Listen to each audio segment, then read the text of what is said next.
ಕಾಂಬಳೆ ಕೃಷಿ ಸಹಾಯಕ ತಾಲೂಕು ಕೃಷಿ ಅಧಿಕಾರಿ ಕಾರ್ಯಾಲಯ ಅಕ್ಕಲ್ಕೋಟ್. ಇವತ್ತು ನಾವು ವಿಷಯ ನೋಡೋರಿದ್ದು ಹುಮ್ಮಣಿ ಆಳಿ ನಿಯಂತ್ರಣ. ಹುಮ್ಮಣಿ ಆಳಿ ಅಂದ್ರೆ ಪೈಲ ನೋಡಮೀನು. ಹುಮ್ಮಣಿ ಆಳಿ ಅಂದ್ರೆ ನಮ್ಮದು ತಿಪ್ಪ್ಯಾಗ ಹೆಂಡ್ಯಾಗ ಏನು ಹುಳ ಹೊಣ್ತದ ದಾಂಡ್ಗ್ಯ ಅದಕ್ಕೂ ಹುಮ್ಮಣಿ ಹಾಕ್ತೇವೆ. ಅದು ಹುಮ್ಮಣಿ ಒಂದು ಪ್ರಜಾತಿ ಬೇರೆ ಅದ, ಮತ್ತು ಇದು ತಮ್ಗೆ ಪೀಕ್ ನುಕ್ಸಾನ್ ಮಾಡೋ ಪ್ರಜಾತಿ ಒಂದು ಬೇರೆ ಅದ. ಈ ಪೀಕ್ ನುಕ್ಸಾನ್ ಮಾಡೋ ಪ್ರಜಾತಿದಾಗ ಏನು ಮಾಡ್ತದೆ, ಶಕ್ಯತೆ ಕೊರು ಇದು 40 ಪ್ರಕಾರ ಬೆಳೆ ಮೇಲೆ ಉಪಜೀವಿಕ ಮಾಡಿಸ್ತದೆ. ಅದ್ರಕ್ಕಿಂತ ಮುಖ್ಯ ಪೀಕ್ ಜನ ನೋಡಿದೆವು ಅಂದರೆ ಎಲ್ಲರಿಗಿಂತ ನುಕ್ಸಾನ್ ಆಗ್ಬೋದು. ಕಾರಣ ಅಂದ್ರೆ ನಮ್ಮದು ಕಬ್ಬಿನ ಬೆಳೆ. ಈಗ ಹಿಂದೆ 15, 16, 16, 17 ಈ ಕಾಲಾವಧಿದಾಗ ನಮ್ಮದು ಕೊಲ್ಲಾಪುರ, ಸಾಂಗ್ಲಿ, ಸತಾರ ಆಗಿದ ಭಾಗ ಅದ. ಆ ಭಾಗದಾಗ ಬಾಗಾಯತಿ ಮತ್ತು ಕಬ್ಬಿನ ಪ್ರಮಾಣ ಹೆಚ್ಚಿಗೆ ಅದ. ಆ ಭಾಗದಾಗ ಕಬ್ಬಿನ ಮೇಲೆ ಭಯಾನಕ ಪ್ರಮಾಣದಾಗ ಅಟ್ಯಾಕ್ ಆಗಿತ್ತು. ಈಗ ಕಾಲಾಂತರದಲ್ಲಿ ಅದು ಪೂರಾ ಅಟ್ಯಾಕ್ ತಮ್ಮ ಪಕ್ಷಿ ಮಹಾರಾಷ್ಟ್ರ ಎಲ್ಲ ತುಂಬಲಿಕ್ಕತ್ತದ, ಎಲ್ಲ ಕಡೆ ಅಟ್ಯಾಕ್ ಆಗ್ಲಿಕ್ಕೆ ಚಾಲು ಆಗ್ಲಿಕ್ಕತ್ತದ.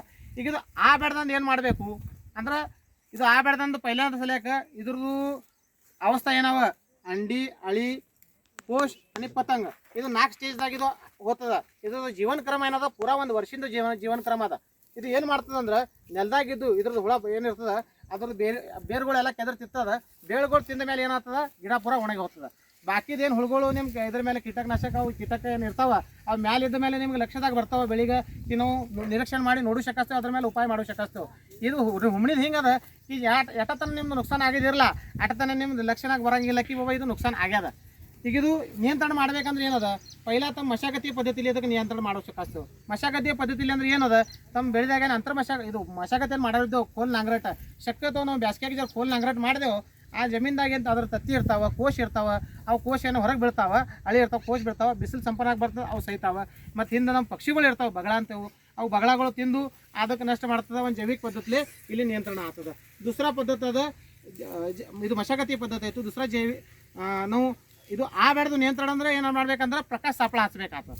ಪ್ರಕಾಶ ಸಾಪಳ ಹಚ್ಚಬೇಕಂದ್ರೆ ಏನು ಮಾಡಬೇಕು, ತಮ್ದು ಎಲ್ಲಿ ಕಬ್ಬಿನ ಬೆಳೆ ಇರ್ತದೆ ಆ ಕಬ್ಬಿನ ಬಾಂದಿನ ಮೇಲೆ ಎಲ್ಲಿ ತಮ್ಮದು ಇದು ಬೈಂದಿ ಗಿಡ ಅಲ್ಲಿ, ಬಾಬುಳ, ತಮ್ಮದು ಬೋರ್ ಇವೆಲ್ಲಿ ಗಿಡಗಳು ಇರ್ತಾವೆ, ಆ ಗಿಡದ ಮೇಲೆ ಇದ್ರ ಬುಂಗೇರಿ ಏನಿರ್ತಾವೆ ತಮ್ಮದು ಮೇ ಹೆಂಡ್ತೆ ಪೈಲ ತಮ್ಮದು ಮಿರ್ಗಿಂದ ಮಳಿ ಆ ಪೀರಿಯಡ್ದಾಗ ಇರೋದು ಮಿಲನ್ ಕಾಲಾವಧಿ ಇರ್ತಾವೆ, ಅಲ್ಲಿ ಬುಂಗಗಳು ಬರ್ತಾವೆ. ಈಗ ನಮ್ಮ ಕೈಯಾಗಿದ್ದಾವ ಈ ಬೈನ್ ಗಿಡದ ಎಲ್ಲಿ ಅವ, ಇದ್ರ ಮೇಲೆ ಅರ್ಧ ಚಂದ್ರಕಾರ ಇವು ಎಲ್ಲಿ ತಿಂದಿದಾವ, ಅರ್ಧ ಚಂದ್ರಕಾರ. ಹಾಂ ಅಂದ್ರೆ ಇವು ಬಂದಾವ ಹುಳ. ಏನು ಮಾಡ್ತಾವ, ಯಾವಾಗ ಬರ್ತಾವೆ, ಇದ್ರದ್ದು ಟೈಮಿಂಗ್ ಯಾವಾಗ ನಿಮ್ಗೆ ಅಬ್ಸರ್ವೇಷನ್ ಜನ ಮಾಡೋದಿತ್ತು, ಸಂಜೆ ಕಡೆ 6:30 ಹಿಡಿದು 9 ತನ ನೀವು ನಿಮ್ಮಲ್ಲಿ ಎಲ್ಲಿ ಕಬ್ಬ ಅದ ಮತ್ತು ಅಲ್ಲಿ ಎಲ್ಲಿ ಬೈನ್ ಗಿಡ ಅದ ಅದ್ರ ಮೇಲೆ ಹೋಗಿ ಅಬ್ಸರ್ವೇಷನ್ ಮಾಡಿರಿ. ಆ ಗಿಡದ ಮೇಲೆ ನೋಡ್ರಿ, ಹಿಂಗೆ ಎಲ್ಲೆಲ್ಲಿ ಅರ್ಧ ತಿನ್ನಿಸ್ತಾವ. ಮತ್ತು ನಿಮ್ಗೆ ಸಂಜೆ ಕಡೆ ದೊಡ್ಡ ಹಿಂಗೆ ಕಾಳಾ ಕಲರ್ದು ಬುಂಗಾ, ಕಾಳಾ ಬುರ್ಕಟ್ ತಪ್ಪಿರಿ ಹಂಗದು ಬುಂಗಾ ಕಾಣಿಸ್ತಾವ. ಅದಕ್ಕೆ ಏನು ಮಾಡ್ಬೇಕಾಗ್ತದೆ, ಪೈಲ ಅದು ಪ್ರಜನನೇ ನಿನ್ಸೋದು ಕೋಶಿಶ್ ಮಾಡೋದು. ನಮ್ಗೆ ಪ್ರಜನ ನಿಲ್ಲಿಸ್ಬೇಕಂದ್ರೆ ಏನು ಮಾಡ್ಬೇಕಾಗ್ತದೆ, ಹಿಂಗೆ ಸಾಧಾರಣಪಣೆ ಒಂದು 3x3 ಫುಟ್ದು ಕಡ್ಡ ತೊಗೊಂಡಿದ್ದೆವು, 1 ಫುಟ್ ಗುಮ್ಮಿಗೆ ತೊಗೊಂಡಿದ್ದೆವು. ಅದ್ರೊಳಗೆ ನೀರು ಹಾಕಿದೆವು. ನೀರು ಹಾಕಿ ತಮ್ಮಲ್ಲಿ ಉಪಲಬ್ಧ ಇದ್ದಿದ್ದು ಕಾಳಾ ಆಯಿಲ್ ಅದು ಮನೆಯಾಗ ಯಾವ್ದು ಆಯಿಲ್ ಇರ್ತದೆ ಶಿಲ್ಲಕದ ಆಯಿಲ್ ಚೆಲ್ಲಿದೆವು. ಇಲ್ಲಾಂದ್ರೆ ಕೀಟನಾಶಕ ಯಾವ್ದು ಇತ್ತಂದ್ರೆ ಆ ನೀರಾಗ ನೀವು ಕೀಟನಾಶಕ ಅವಶ್ಯಕತ್ರಿ. ಅದ್ರ ಮೇಲೆ ನಮ್ಮ ಸಾದಾ ರೆಗ್ಯುಲರ್ ಪಿವಳ ಬಲ್ಬ್ ಏನದಲ್ಲ ಬಲ್ಬ್ ಹಚ್ಚಿದೆವು. ಈಗ ಪಿವಳ ಬಲ್ಬೆ ಎದು ಸಲೇಕಂದ್ರೆ ಯಾವ್ದು ಹುಳ ನೀವು ಸಂಜೆ ಕಡೆ ನೋಡ್ರಿ, ನಮ್ಮ ಮನೆ ಮುಂದೆ ಅದು ಸಂಜೆ ಕಡೆ ಈ ಪ್ಲೇಟ್ದಾಗ ನಾವು ಬಲ್ಬ್ ಹಾಕ್ದೆವು. ಎಲ್ಲ ಹುಳುಗಳ ಬೆಲ್ ಕಡೆ ಬಲ್ಲದ ಪ್ರಕಾಶ ಕಡೆ ಬರ್ತಾವೆ, ಮತ್ತು ಅಲ್ಲಿ ಚಿಕ್ಕಾಶ್ ಬೀಳ್ತಾವೆ ಅಲ್ಲಿ. ಅಂದ್ರೆ ಇದಕ್ಕೆ ಪಿವಳ ಕಲರ್ ಆಕರ್ಷಿತ ಅದ. ಆಕರ್ಷಿತ ಆಗಿ ಬೆಳೆದಾಗ ಎದ್ರ ಕಡೆ ಬರ್ತಾವೆ ಅದ್ರ ಬುಂಗೇರಿ. ಆಕರ್ಷಿತ ಆಗ ಅಲ್ಲಿ ಬರಾನ ತೆಳಗೆ ಅವು ಟಪ ಟಪ ಬೀಳ್ತಿರ್ತಾವೆ. ಆಮೇಲೆ ನೀರಾಗ ಕೀಟನಾಶಕ ಮಿಶ್ರಣ ಅಲ್ಲಿ ನಮ್ಮದು ಆಯಿಲ್ ಮಿಶ್ರಣ ನೀರಾಗ ಬೀಳೋಣ ಅಲ್ಲಿ ಅವು ಸಹಿತಾವೆ. ಒಂದು ಪ್ರಕಾರ ನಾವು ಪೈಲಾನೇ ಅದ್ರದ್ದು ಅಟ್ಯಾಕ್ ಆಗಾಕಿತ್ತ ಮೊದಲೇ, ಪ್ರಜನನ ಆಗಕ್ಕಿಂತ ಮೊದಲೇ ಇದೊಂದು ನಿಯಂತ್ರಣ ಮಾಡೋ ಶಕ್ತಿ ಇದಕ್ಕೆ. ಈಗ ದುಸರಾ ನಿಯಂತ್ರಣ ಏನದಂದ್ರೆ, ಈಗ ಸಮಜ ನಿಮ್ದು ಬೆಳೆಯಾಗ ಅದ್ರದ್ದು ಅಟ್ಯಾಕ್ ಆಯಿತು, ನಿಮ್ಮ ಲಕ್ಷಣಕ್ಕೆ ಬಂದಿಲ್ಲ, ಎಲ್ಲರ್ಕಿಂತ ಮೊದಲು ಆ ಬೆಳೆದಂತೆ ಪೈಲ ಕಾಳಜಿ ತೊಳೋದು. ಈಗೆಲ್ಲ ಸಾಮೂಹಿಕತೆ ನಿಮ್ಮ ಬೆಳೆದಾಗ ಅಟ್ಯಾಕ್ ಆಯಿತು, ಯಾವಾಗ ತಿಳಿತದೆ ನಿಮ್ದು ಯಾವಾಗ ಕಬ್ಬಿನ ದಾಟ್ ಒಣಗಿದಿರ್ತದೆ, ಆಗಳಾಗ ನೀವು ತಳಕ್ಕೆ ಕದರ್ತೀರಿ, ಸಣ್ಣ ಹುಳ ಮಾಡ್ತಾವೆ. ಈ ಸಣ್ಣ ಹುಳ ಏನು ಮಾಡ್ತಾವೆ ಪೈಲ ಅಂದ್ರೆ, ಇವು ಬುಂಗೇರಿ ಯಾವಾಗ ಇದು ಮಿಲನ್ ಆಗ್ತದೆ, ಮಿಲನ್ ಆದ್ಮೇಲೆ ಹೋಗಿ ಇದು ಫೆಬ್ರವರಿ ಹಿಡಿದು ಮೇ ಎಂಡ್ತಾನ ಇದ್ರೊಳಗೆ ತತ್ತಿ ಹಿಕ್ಕ ಕೆಲಸ ನಡೆದಿರ್ತಾವೆ. ಇವು ತತ್ತಿ ಹಿಕ್ಕ ಯಾವಾಗ ಹೊರಗೆ ಬೀಳಕ್ಕೆ ಚಾಲು ಆಗ್ತಾವ, ಜೂನ್ದೇನು ಮಳೆ ಆಗ್ತದೆ, ಆದ್ಮೇಲೆ ಇವು ತತ್ತಿದ್ದು ಸಣ್ಣ ಹುಳ ಹೊರಗೆ ಬೀಳಕ್ಕೆ ಚಾಲು ಆಗ್ತಾವೆ. ಸಣ್ಣ ಹುಳ ಪೈಲ ಏನು ಮಾಡ್ತಾವೆ, ತಮ್ಮ ನೆಲದಾಗ ಏನಿದ್ದು ಎದುರಿ ಕದ್ಗಳವ ನಮ್ದು ಕೆಣಕತ್ತದ ಬಿದ್ದಿದ್ದು ಅದ್ರ ಮೇಲೆ ಉಪಜೀವಕ ಮಾಡ್ತಾವೆ. ದುಸರಾ ಸ್ಟೇಜ್ ಮೇಲೆ ಯಾವಾಗ ದೊಡ್ಡ ಆಗ್ತಾವ, ದೊಡ್ಡ ಆಗಾನ ಇದ್ರದ್ದು ಬೇರ್ ತಿನ್ಲಿಕ್ಕೆ ಚಾಲು ಮಾಡ್ತಾವೆ. ಬೇರ್ ತಿನ್ನ ಏನಾಗ್ತದೆ, ಪೂರಾ ಇದ್ರದ್ದು ನೆಲದ ಕನೆಕ್ಷನ್ ಕಟ್ ಆಗ್ತದೆ, ಅದಕ್ಕೆ ಬೆಳೆ ಅನ್ನ ಪಾಣಿ ಸಿಗಂಗಿಲ್ಲ, ಅದು ಬೆಳೆ ಒಣಗ್ತದೆ.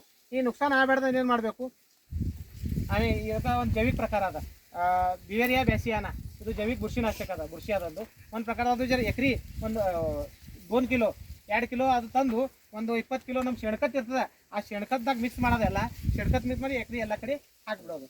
ಎಲ್ಲ ಕಡೆ ಹಾಕೊಂಡು ಏನಾಗ್ತದೆ, ಇದು ಬುರ್ಷಿ ನೆಲದಾಗ ಆಕ್ಟಿವೇಟ್ ಆಗ್ತದೆ. ನೆಲದಾಗ ಆಕ್ಟಿವೇಟ್ ಆಗೋಣ ಏನಾಗ್ತದೆ, ಆ ಅಳಿದ ಮೇಲೆ ಶರೀರ ಮೇಲೆ ಹೋಗಿದ್ದು ಬುರ್ಷಿ ತಯಾರಾಗ್ತದೆ, ಅದು ಅಳಿ ಸತ್ತು ಹೋಗ್ತದೆ. दूसरा ನೀವು ಸಾದಾ ಸಿಂಪಲ್ ಪದ್ಧತಿ ಈಗ ನೀವು ಸಾಲವ ನಾವು ಸಾಲದಾಗ ನೀರನ್ನು ಫುಲ್ ತುಂಬಿಸ್ಬಿಟ್ಟೆವು ಅದ್ರ ಅಟ್ಯಾಕ್ ನಿಮ್ಗೆ ಆಗಿತ್ತು ಫುಲ್ ನೀರು ನಿಲ್ಲಿಸ್ಬಿಟ್ಟು ಆ ನೆಲದಂದೇನು ಅಳಿಯದ ಅದಕ್ಕೆ ಆಕ್ಸಿಜನ್ ಸಿಗಂಗಿಲ್ಲ ಅಲ್ಲೇ ಗುದ್ಮರಸಿ ಅದು ಸುಧಾ ಒಂದು ಪ್ರಕಾರ थोड्या प्रमाणात ಯಾಕಾಗಲ್ಲ ನಿಯಂತ್ರಣ ಅವಶ್ಯಕತೆ दुसरा ಈಗ ರಾಸಾಯನಿಕ ಪದ್ಧತಿ ಏನು ಮಾಡಬೇಕು ಲೆಸೆಂಟ್ ಅಂತ ಒಂದು ಔಷಧ ಸಿಗ್ತದೆ ಜವಳಪಾಸ್ 750 ಮಿಲಿ ಔಷಧ 1250 ಲೀಟರ್ದಾಗ ಒಂದು ಹೆಕ್ಟರ್ ಸಲ್ಯಾಕ ಅದು ಜರ ನೀವು ನಿಮ್ಮಲ್ಲಿ ಡ್ರಿಪ್ದು ಸಬ್ಮೇನ್ ತೆಗೆದಿರ್ತದೆ ಅದಕ್ಕೆ ತೋಟಿಗಳು ಇರ್ತಾವೆ ಆ ತೋಟಿಲೆ ಜರಿ ಬಿಟ್ಟಂದ್ರೆ ನೀವು ನೀರಿನ ಕೂಡ ಕನೆಕ್ಷನ್ ಮಾಡಿ ಅಂದ್ರೂ ನಡೀತದೆ ಶೆಕೆ ಆಗಲಿಲ್ಲ ಅಂದ್ರೆ ತಮ್ಮದು ಬೆನ್ನಿನ ಮೇಲೆ ಪಂಪ್ ಇರ್ತದೆ ಆ ಪಂಪಿನ ಮುಂದಿನ ನೋಸಲ್ದು ಎಲ್ಲ ಕಡೆ ಡ್ರಿಂಚಿಂಗ್ ಕೊಟ್ಟೆವು ಅಂದ್ರೆ ನೆಲದಾಗ ಪೂರ್ಣ ಔಷಧ ಉತ್ತರಿಸ್ತದೆ ಆದಮೇಲೆ ಅದು ಹಳೆದು ನಿಯಂತ್ರಣ ಅವಶ್ಯಕ ಆಗ್ತದೆ ಈಟೆಲ್ಲ ಪದ್ಧತಿ ನಾವು ನಿಯಂತ್ರಣ ಮಾಡಿ ಶಕ್ಯतो ಪ್ರಮುಖ ಆ ಬೆಳೆದೊಂದು ಜರ ಪ್ರಯತ್ನ ಮಾಡೋದಿತ್ತಂದ್ರೆ ಪ್ರಕಾಶ ಸಾಪಳ ಕಂಪಲ್ಸರಿ ಹತ್ತಬೇಕು ಅಂದ್ರೆ ಇದು ನಿಯಂತ್ರಣ ಅವಶ್ಯಕ ಆಗ್ತದೆ ಧನ್ಯವಾದ